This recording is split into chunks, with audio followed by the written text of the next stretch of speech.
Thank you, Ganesh. Thank you very much. And thank you everyone for having me here. My name is Irfan Hadar, and today I'm going to introduce some of the physical layer design related to machine learning or deep learning related.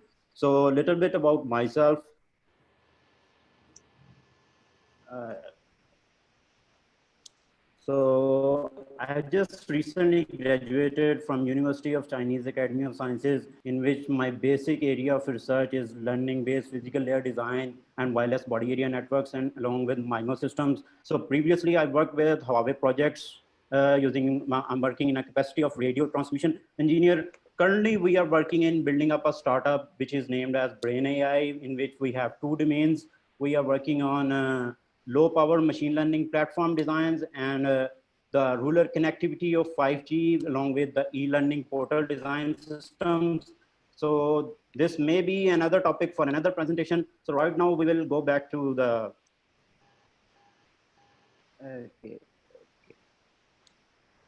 to the current topic. So machine learning is already explained in this discussion a lot. I just give a quick introduction about what machine learning is. Machine learning is basically, we can see, is the device or a software which can learn from the experience, which have the general artificial intelligence that can be divided into three domains like supervised learning, unsupervised learning, and reinforcement learning. So deep learning is the really advanced technique which be implemented into all these three areas, in which we use neural networks, many layers of neural networks to learn the hidden representations. So for me, sorry again. Okay. So for machine learning, for communication systems, as it has been discussed previously for higher layers, if we talk about the network layer or MAC layer, it has been already a very active topic. Already the Kareem discussed about the network slicing, in which the machine learning use cases has been used.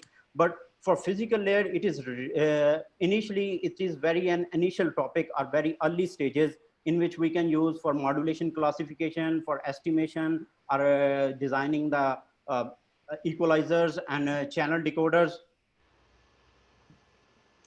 So why we want to use for machine learning for physical layer?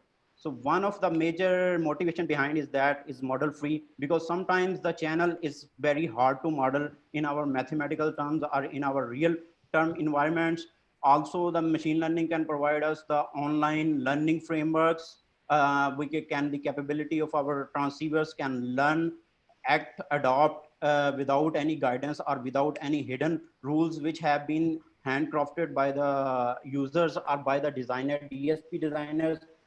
Also, machine learning is little bit, we can say that as a DSP engineer, I can say that is a hardware friendly, because in neural networks, we can mostly regard it as the matrix completion. However, if we see the classical communication systems like MMSC decoder, we have matrix inversions as well. Also, the parallelism, that we can achieve better parallel computing with the machine learning approaches, and they are already proven to be energy efficient.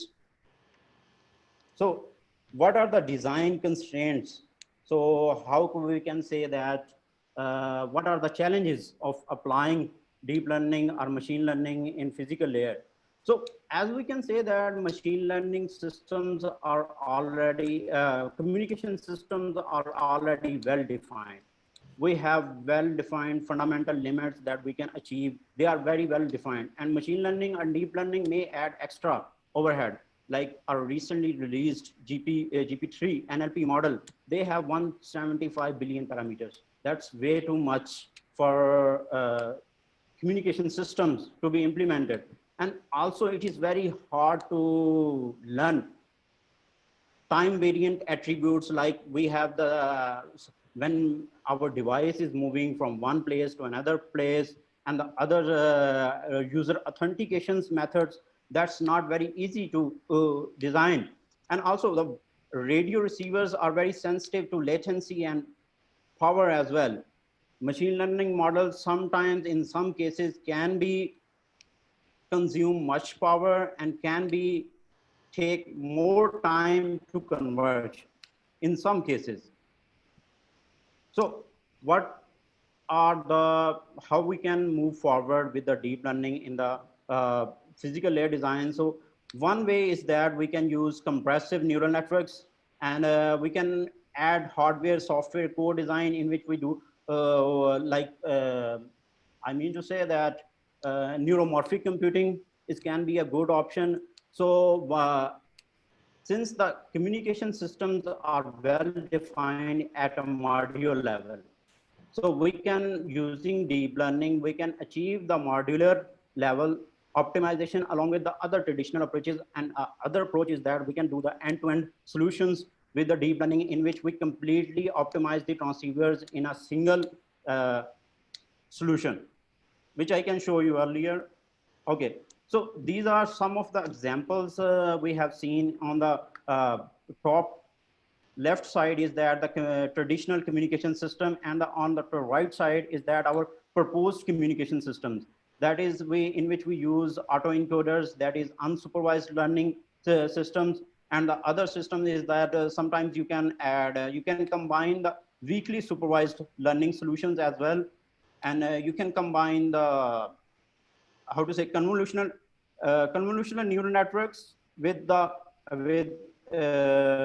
autoencoders to learn the hidden representations at both the transceiver and the receiver end. But in this approach, we how can we say, we can say that we used CSI is known to the receiver, which is not the case in the in most of the communication system, which may be in the, if somebody want to work on the future topics. So unknown CSIs, and there are many unknown CSI, and how we can optimize and better parameterize the channel model, which can be estimated with the neural networks.